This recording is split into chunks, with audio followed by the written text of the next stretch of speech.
दोस्तों, बहुत समय पहले की बात है। किसी नगरी में एक युवक रहा करता था। वह युवक बहुत ही शर्मीला था। वह इतना शर्मीला था कि जब भी उसके सामने कोई नया व्यक्ति आ खड़ा होता तो वह उससे बात तक नहीं करता था। यहां तक कि जिन्हें वो जानता था, पहचानता था, उनसे भी बात करने में उसे बहुत शर्म आया करती थी। वह उनसे भी ठीक से बात नहीं कर पाता था और अपनी इस समस्या के कारण वो खुद ही बहुत परेशान रहता था, क्योंकि वह अपने जीवन में कुछ कर ही नहीं पा रहा था। धीरे धीरे समय बीतता गया और समय बीतने के साथ साथ उस युवक की शर्म आने की आदत भी बढ़ती चली गई, जिस कारण वह अत्यधिक निराश रहने लगा, परेशान रहने लगा, चिंतित रहने लगा। उसे यह समझ नहीं आ रहा था कि वह अपनी इस समस्या से किस तरह से छुटकारा पाए। उसके घर वाले भी अब उसकी इस समस्या को लेकर बहुत चिंतित रहने लगे थे। वे सोचते थे कि इसका क्या होगा, यह अपने जीवन में कुछ कर पाएगा भी या नहीं। जब भी वह कहीं पर काम के लिए जाता तो लोग उसके इस सीधेपन का फायदा उठाते, उसे परेशान करते। वह कुछ ज्यादा कह नहीं पाता था, जिस कारण उसे कोई कुछ भी कह देता और वहां से चला जाता।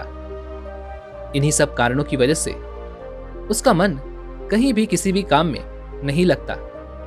वह हर काम को कुछ ही दिनों में छोड़ दिया करता। उसके मन में बहुत कुछ चल रहा था। उसके मन में विचारों के तूफान उठ रहे थे। वो सबसे बहुत कुछ कहना चाहता था, लेकिन अपनी इस आदत के कारण वो किसी से कुछ नहीं कह पा रहा था। वो अंदर ही अंदर घुटता जा रहा था। सारे विचार, सारी बातें उसके मन में ही दबी पड़ी थी, लेकिन कभी भी वो किसी से भी अपने मन की बात नहीं बताता था। जब वह छोटा सा बच्चा था तब उसे लोग बहुत पसंद करते थे। उसकी इस आदत को भी लोग सराहते थे, लेकिन इसी आदत की वजह से जब वह बड़ा हो गया, युवा हो गया, तो इसी आदत के कारण उसे अपना जीवन जीने में भी अत्यधिक परेशानियां उठानी पड़ रही थी। और वह युवक भी अपनी इस एक गलती के कारण बहुत परेशान रहता। अपनी इस एक आदत से वह छुटकारा पाना चाहता था। वह चाहता था कि वह लोगों से अपने मन की बात खुलकर कह पाए। वो जो कुछ करना चाहता है, जो कुछ कहना चाहता है, वो सबसे वो खुलकर कह सके, कर सके। लेकिन जब भी कोई दूसरा उसके सामने आता तो उसकी जुबान मानो खुलती ही नहीं। यहां तक कि वह अपने माता पिता के सामने भी ठीक से बात नहीं कर पाता था। केवल उसके कुछ मित्र थे जिनसे वह अपने मन की बात कर पाता था। जब भी वो किसी बात का जवाब देता तो लोग उसकी हंसी उड़ाते, उसका मजाक बनाते। लोग कहते कि अब तेरे मुंह में भी जबान आ गई है। यह समस्या दिन ब दिन बढ़ती चली जा रही थी और इस समस्या के कारण अब उसके पिता भी अत्यधिक चिंतित रहने लगे थे। वह चाहते थे कि उनका बेटा भी दूसरों के सामने अपने मन की बात रख सके। लेकिन एक दिन जब वह अपने उस बेटे को दूसरों के सामने शर्मिंदा होता हुआ देख रहे थे, तभी उन्हें बहुत क्रोध आया और वह अपने बेटे को खरी खोटी सुनाने लगे। उन्होंने उसे इतना डांट दिया कि वह युवा लड़का अत्यधिक क्रोधित हो गया और वहां से बिना कुछ कहे वह वहां से चला गया। शाम हो चुकी थी और अब तक उनका बेटा घर नहीं लौटा था। माता और पिता दोनों बड़े ही चिंतित थे। वे अपने बेटे को वापस घर पर देखना चाहते थे, लेकिन वह युवा लड़का तो भागते भागते पहाड़ की चोटी पर जा पहुंचा था।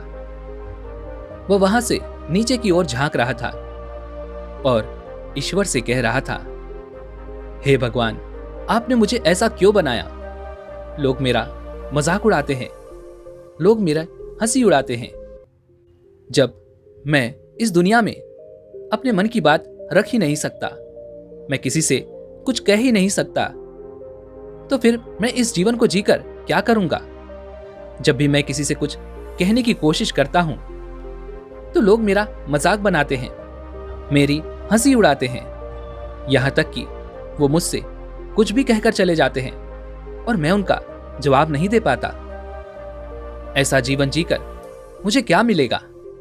इसलिए मैं तेरे पास आ रहा हूं।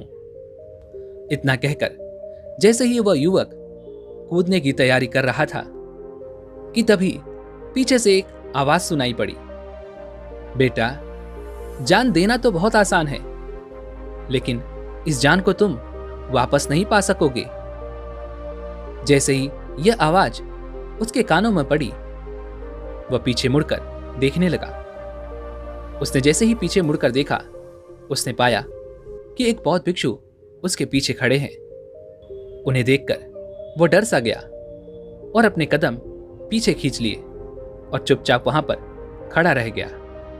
अपनी आदत के कारण वह उनसे कुछ कह नहीं पा रहा था। तभी वह बौद्ध भिक्षु उस युवक से कहते हैं, बेटा, क्या बात है? आखिर तुम यहां पर क्या कर रहे हो? और तुम अपने इस जीवन को क्यों समाप्त करना चाहते हो? यह अनमोल जीवन बहुत कम लोगों को नसीब होता है और तुम्हें यह जीवन व्यर्थ लगता है। इस पर वह युवक कहता है, नहीं नहीं, कुछ नहीं, मैं तो बस यहां पर खड़ा होकर देख रहा था। तभी वह बौद्ध भिक्षु उस युवक से कहते हैं, बेटा, मैं जानता हूं कि तुम यहां पर क्या करने आए थे। तुम मुझसे कुछ नहीं छुपा सकते, लेकिन मैं चाहता हूं कि तुम अपनी समस्या मुझसे खुद बताओ, तभी मैं उसका समाधान तुम्हें बता पाऊंगा। यदि तुम चाहते हो कि कोई तुम्हारी मदद करे, तो उसके लिए पहले तुम्हें ही आगे बढ़ना होगा। यदि तुम चाहते हो कि मैं तुम्हारी समस्या का समाधान करूं, तो तुम्हें मुझे अपनी समस्या बतानी होगी, अन्यथा मैं कुछ नहीं कर सकूंगा। उन बौद्ध भिक्षु की यह बात सुनकर वह युवक कहता है, नहीं नहीं, कोई बात नहीं है, मैं ठीक हूं, मैं सच कह रहा हूं। उस युवक की यह बात सुनकर वह बौद्ध भिक्षु उस युवक से कहते हैं, ठीक है बेटा, यदि तुम नहीं चाहते कि मैं तुम्हारी मदद करूं तो कोई बात नहीं, मैं तुम्हारी बात पर विश्वास कर लेता हूं।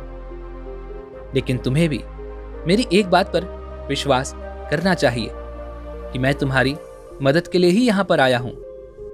तुम चाहो तो तुम अपनी समस्या मुझे बता सकते हो और मैं तुम्हारी इस समस्या का समाधान भी अवश्य करूंगा। इसका जवाब देते हुए वह युवक उन बौद्ध भिक्षु से कहता है, नहीं नहीं, मैं ठीक हूं, मैं सच कह रहा हूं, आप जाइए। इस पर वो बौद्ध भिक्षु उस युवक से कहते हैं, ठीक है बेटा, यदि तुम चाहते हो कि मैं यहां से चला जाऊं तो मैं यहां से चला जाता हूं, लेकिन मेरी एक बात याद रखना, मेरे जाने के बाद मैं तुम्हारी कोई मदद नहीं कर पाऊंगा और हो सकता है कि तुम्हारी मदद के लिए कोई और आगे भी ना आए। इतना कहकर वह बौद्ध भिक्षु पीछे की ओर मुड़े और अपने मार्ग में आगे बढ़ने लगे।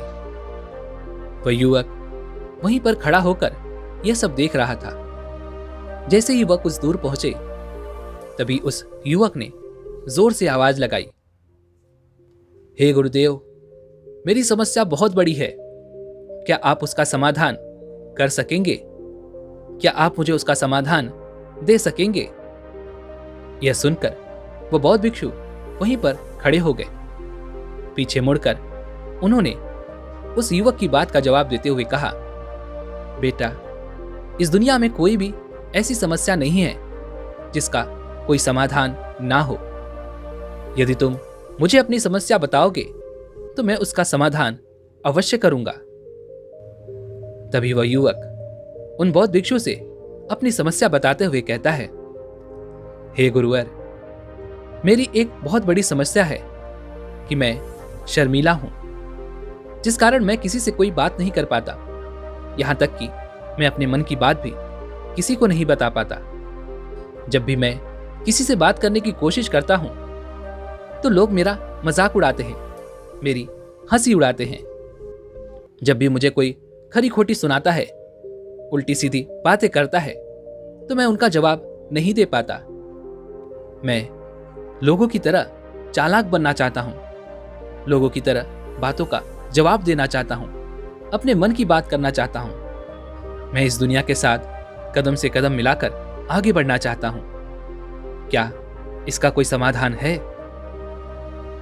उन भिक्षु ने उस युवक की सारी बातें ध्यानपूर्वक सुनी और फिर जवाब देते हुए वे कहते हैं, बेटा, जरूरत से ज्यादा शर्मीला होना, इसका अर्थ यह है कि तुम्हारे अंदर कोई डर है जिसे तुम पहचान नहीं पा रहे, जिस कारण तुम उसका समाधान करने में भी असमर्थ हो। शर्म करना अलग बात है और डरना अलग। जब हमारे भीतर डर होता है तब हम कहीं भी किसी से भी कोई भी बात नहीं कर सकते। हमें चारों तरफ केवल डर ही नजर आता है और हम हर जगह सिर्फ डरते ही रहते हैं, लेकिन इसे शर्माना नहीं कहते। आगे वह बौद्ध भिक्षु उस युवक से कहते हैं, बेटा, तुम सबसे अधिक किससे शर्माते हो? वह युवक इसका जवाब देते हुए कहता है, हे गुरुवर, मुझे अपने पिता से बात करने में बहुत शर्म आती है। तभी वह बौद्ध भिक्षु उस युवक से कहते हैं, अच्छा, तो ये बताओ, जब तुम अपने पिता से बात कर रहे होते हो या फिर बात करने का प्रयास करते हो तो तुम्हारे मन में कैसे ख्याल उत्पन्न होते हैं? वह युवक इसका जवाब देते हुए कहता है, हे गुरुवर, जब भी मैं अपने पिता से बात करने का प्रयास करता हूं तो मुझे ऐसा प्रतीत होता है कि मानो मेरे पिता अभी मुझे डांट देंगे, मुझ पर क्रोध करेंगे, वह मुझसे नाराज हो जाएंगे और कहीं ना कहीं मुझे यह भी लगता है कि मैं कुछ गलत बात ही करूंगा। यहां तक कि मेरे मन में ऐसे भी ख्याल उत्पन्न होते हैं कि शायद मेरे पिता मुझसे प्यार ही नहीं करते। परंतु हे गुरुवर, आप कहते हैं कि शर्म अलग है और डरना अलग बात है, तो क्या कोई ऐसा उपाय है जिससे मुझे डर प्रतीत ही ना हो? क्या कोई ऐसा रास्ता है जिससे मेरे अंदर का यह डर पूरी तरह से समाप्त हो जाए? कृपा करके मुझे इस समस्या का समाधान बताइए। मुझे अपने इस डर से बाहर निकलना है। मुझे लोगों की तरह अपने इस जीवन को खुल के जीना है। उस युवक की ये सारी बातें सुनकर वो बौद्ध भिक्षु उस युवक से कहते हैं, जाओ और अपने पिता से कहो कि मुझे कुछ काम करना है और उसके लिए मुझे आपसे कुछ धन चाहिए। यदि तुम उनसे धन मांगने में कामयाब हो गए तो मैं तुम्हें तुम्हारी समस्या का समाधान अवश्य बताऊंगा। वह युवक काफी घबरा गया। उसने उन गुरुवर से कहा, हे गुरुवर, मुझे यह कार्य ना दीजिए। मैं अपने पिता से बहुत डरता हूं। मैं उनसे कुछ नहीं कह पाता। उनके सामने तो मेरी बोलती तक बंद हो जाती है। मैं उनसे धन भला कैसे मांगूंगा? यह बात सुनकर वह बौद्ध भिक्षु उस युवक से कहते हैं, तब तो तुम्हारी समस्या का कोई भी समाधान नहीं है और ना ही तुम कभी भी अपने जीवन को खुलकर जी पाओगे। यह बात सुनकर वह युवक उन बौद्ध भिक्षु से कहता है, हे गुरुवर, ऐसा ना कहें। कृपया करके मुझे कोई और कार्य बताइए, कोई ऐसा कार्य जिससे मेरे अंदर का डर पूरी तरह से समाप्त हो जाए। कोई ऐसा समाधान बताइए।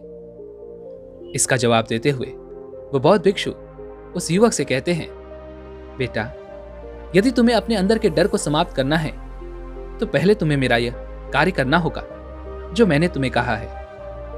वह युवक घबराकर काफी देर सोच विचार करने के बाद उन गुरुवर से कहता है, ठीक है, यदि आप चाहते हैं कि मैं इस कार्य को करूं, तो मैं इसे करने का पूरा प्रयास करूंगा। इतना कहकर वह युवक अपने घर लौट जाता है।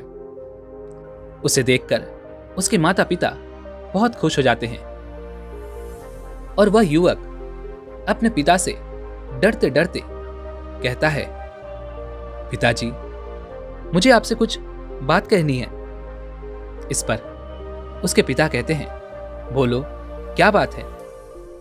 वह युवक आगे कहता है, पिताजी, मैं कुछ काम करना चाहता हूं और उसके लिए मुझे आपसे कुछ धन चाहिए। क्या आप मुझे कुछ धन दे सकते हैं? इतना सुनकर उस युवक के पिता ने उस युवक की तरफ ध्यान से देखा। काफी देर देखने के बाद वह खुशी से झूम उठे और तुरंत ही उन्होंने कुछ धन अपने पुत्र के हाथों पे रख दिया और कहने लगे, बेटा, क्या इतना धन काफी है कि तुम्हें और चाहिए? इसका जवाब में वह युवक अपने पिता से कहता है, नहीं नहीं पिताजी, इतना काफी है, मैं इतने से काम चला लूंगा। वह युवक उस धन को लेकर तुरंत दौड़ा दौड़ा उन बौद्ध भिक्षु के पास लौटा और जो धन उसने अपने हाथों में ले रखा था उसे दिखाते हुए वह कहता है, हे गुरुवर, जैसा आपने कहा था, मैं ये धन लेकर आपके पास आ चुका हूं। मैंने अपने पिता से धन मांग लिया है। अब मुझे आप मेरी समस्या का समाधान बताइए। तभी वह बौद्ध भिक्षु उस युवक से कहते हैं, अरे, इतनी जल्दी क्या है?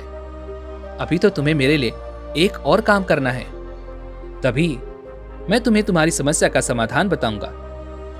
और यदि तुम मेरे लिए इस कार्य को नहीं पूरा कर सके तो मैं तुम्हें कभी भी तुम्हारी समस्या का समाधान नहीं बताने वाला। तभी वह युवक उन बौद्ध भिक्षु से कहता है, हे गुरुवर, अभी तो मैंने आपके लिए एक काम किया है, अभी आप मुझे एक और काम करने के लिए कह रहे। तभी वह बौद्ध भिक्षु उस युवक से कहते हैं, हाँ, तुम्हें मेरे लिए एक और काम करना ही होगा। वह युवक एक बार फिर से काफी सोच विचार कर उन बौद्ध भिक्षु से कहता है, अच्छा ठीक है, बताइए अब मुझे क्या करना है?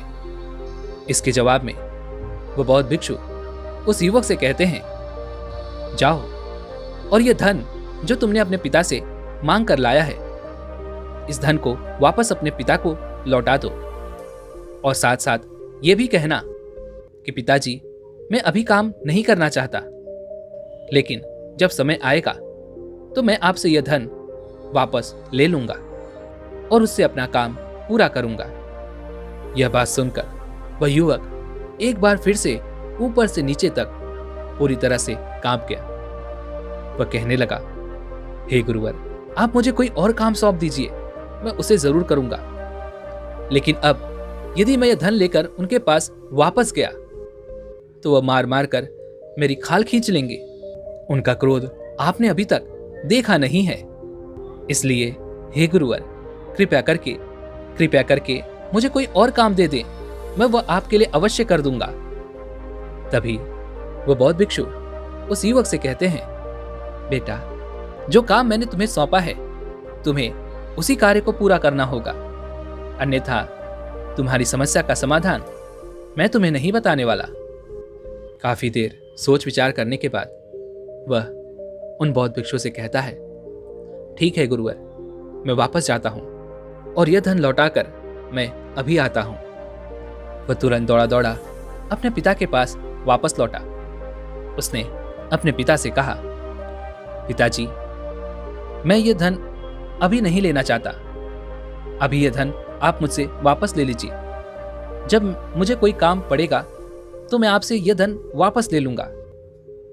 उसके पिता ने उस युवक की तरफ घूर घूर कर काफी देर तक देखा और फिर मुस्कुराते हुए कहने लगे, बेटा, मैं समझता हूं कि किसी भी काम को शुरू करने से पहले हमें उसके बारे में जानकारी इकट्ठा करनी चाहिए।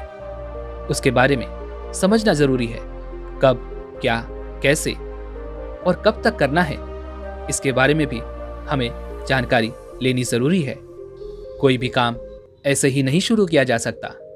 उसमें हम सफल होंगे या फिर नहीं, इसका भी अनुमान हमें लगाना पड़ता है। और जब हम इन सभी के बारे में सही जानकारी प्राप्त कर लेते हैं, तभी हमें धन लगाना चाहिए। मुझे बहुत खुशी है कि तुमने ये सही निर्णय लिया है। जब तुम्हें यह समझ में आ जाए कि जो कार्य तुम करने जा रहे हो वो तुम्हारे लिए उचित है, तब तुम चाहो तो मैं तुम्हें यह धन वापस लौटा दूंगा। वह युवक अपने पिता के मुख से यह सारी बातें सुनकर मन ही मन बहुत प्रसन्न था। उसने तो यह तो उम्मीद तक नहीं की थी कि उसके पिता हंसकर उसे इस तरह से सारी बातें समझाएंगे। वह मन ही मन यह सोच ही रहा था कि तभी उसके पिताजी उसके और करीब आए और अपने उस युवा बेटे को गले से लगा लिया। जैसे ही उसके पिता ने उस युवक को गले से लगाया, उस युवक को बहुत अच्छा महसूस हुआ। उसका आत्मविश्वास, उसका हौसला और बढ़ सा गया। उसके बाद वह युवक वापस उन गुरुवर के पास लौटा और कहने लगा, हे गुरुवर, जैसा आपने कहा था मैंने बिल्कुल वैसा ही किया है। मैंने वह धन अपने पिता को वापस कर दिया है। अब तो कृपया करके मुझे मेरी समस्या का समाधान बता दीजिए।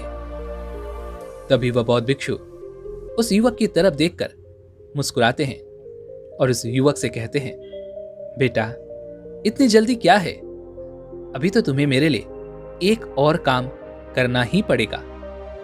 वह युवक कहता है, हे महाराज, आप आखिर मुझसे बार बार इस तरह से काम क्यों करवा रहे हैं? क्या आपके पास मेरी समस्या का कोई समाधान नहीं है? कहीं आप मुझे बेवकूफ तो नहीं बना रहे?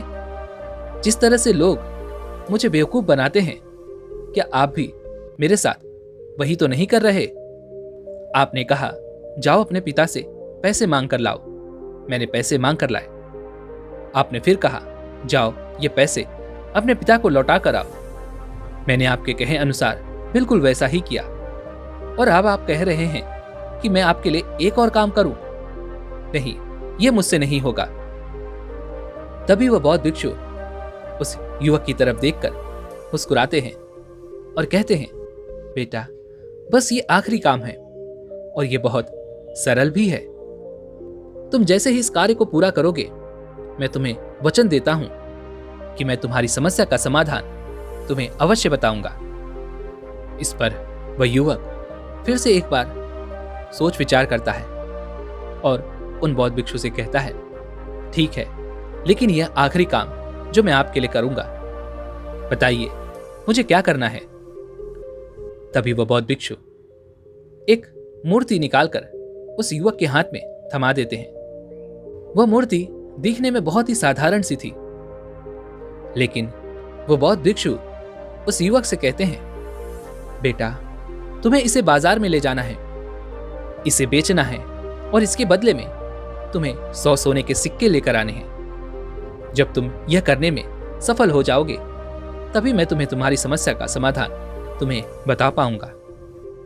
वह युवक उस मूर्ति को अपने हाथ में लेकर बड़ी ही गौर से देखता है और उन बौद्ध भिक्षु से कहता है, हे गुरुवर, यह तो बड़ी ही साधारण सी मूर्ति लग रही है, मानो मिट्टी की बनाई गई हो। इसके लिए भला 100 सोने के सिक्के मुझे कौन देगा? कहीं आपका माथा फिर तो नहीं गया है? इसके 1 या 2 सोने के सिक्के मिल जाएं, वो ही बहुत है, लेकिन इसके लिए 100 सोने के सिक्के कोई नहीं देगा। तभी वह बौद्ध भिक्षु उस युवक से कहते हैं, बेटा, मैंने जो तुम्हें काम सौंपा है, यदि तुम उसे पूरा करोगे तभी तुम्हें तुम्हारी समस्या का समाधान मिल पाएगा, अन्यथा तुम चाहो तो अपने घर लौट सकते हो, फिर से वही अपने पुराने जीवन में, जहां लोग तुम्हारा मजाक बनाते हैं, लोग तुम्हें डराते हैं, सताते हैं। वह युवक उन बौद्ध भिक्षु की यह बात सुनकर मन ही मन यह विचार करता है कि मुझे तो मेरी समस्या का समाधान किसी भी हालत में चाहिए, जिस कारण वह उस मूर्ति को उठाकर बाजार की ओर चल पड़ता है। बाजार पहुंचकर वह एक जगह चुपचाप उस मूर्ति को लेकर खड़ा हो जाता है और इंतजार करने लगता है कि कोई आएगा और उससे उस मूर्ति के बारे में पूछेगा, और तब वह उस मूर्ति के लिए 100 सोने के सिक्के की मांग करेगा। देखते ही देखते काफी समय बीत गया, लेकिन अभी तक उसके पास कोई भी व्यक्ति नहीं आया था। उसने आसपास देखा तो लोग चिल्ला चिल्ला कर अपने सामानों को बेच रहे थे। वे जोर जोर से आवाज लगा रहे थे। उसने भी सोचा कि यदि मुझे अपनी इस मूर्ति को बेचना है तो मुझे भी जोर जोर से आवाज लगानी होगी। उस युवक ने चिल्लाना शुरू किया, लेकिन वह इतनी जोर से नहीं चिल्ला पा रहा था। उसकी आवाज उसे खुद तक सुनाई नहीं पड़ रही थी, तो भला उसकी आवाज को दूसरे कैसे सुनते, जिस कारण उस व्यक्ति के पास उस मूर्ति को खरीदने के लिए कोई नहीं आ रहा था। धीरे धीरे शाम का समय हो चुका था और उस व्यक्ति को यह डर था कि कहीं वह बौद्ध भिक्षु वहां से कहीं चला न जाए, अन्यथा उसे उसकी समस्या का समाधान कौन देगा। यह सोचकर उसने जोर जोर से आवाज लगानी शुरू की कि 100 सोने के सिक्के में यह मूर्ति ले लो। उसकी आवाज सुनकर लोग उसके पास आने लगे और उससे यह सवाल करने लगे कि इस मूर्ति में ऐसा क्या है जो तुम इसके 100 सोने के सिक्के मांग रहे हो। इसके अंदर ऐसा कुछ तो खास होगा ही। वह युवक काफी देर सोच विचार कर उस युवक से कहता है, नहीं नहीं, मुझे कुछ नहीं पता, मैं तो बस ये मूर्ति यहां पर बेचने आया हूं।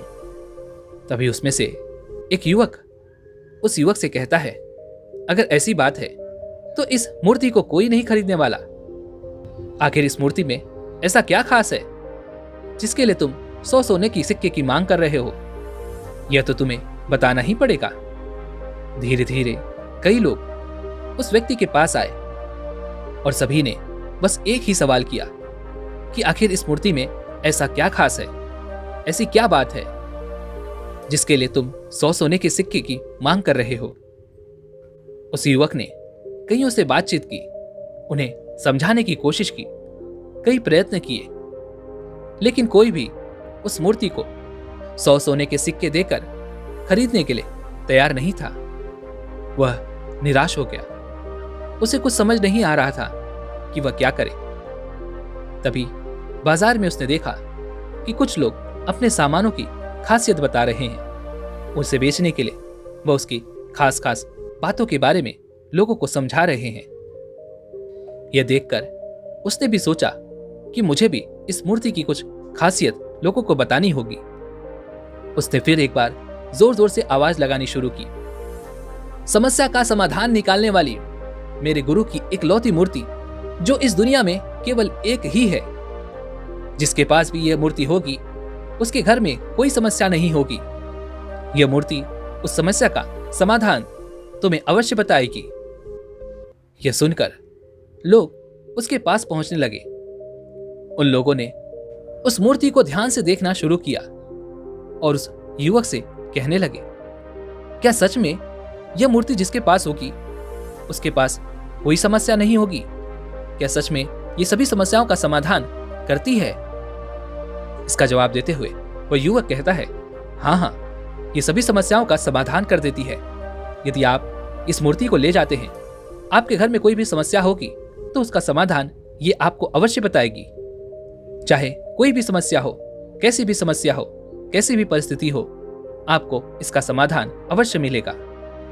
इतना सुनने के बाद अब वह एक मूर्ति सबको चाहिए थी। उस मूर्ति के अब दाम लगने लगे। कोई उसे 200 सोने के सिक्के तो कोई 400, कोई 500 तो कोई 1000 तक सोने के सिक्के देने के लिए तैयार था। उस मूर्ति की कीमत लगातार बढ़ती जा रही थी। जैसे जैसे लोगों को पता चलता जा रहा था कि यह मूर्ति लोगों की समस्या का समाधान करती है, लोग उसे किसी भी कीमत पर खरीदने के लिए तैयार हो गए थे।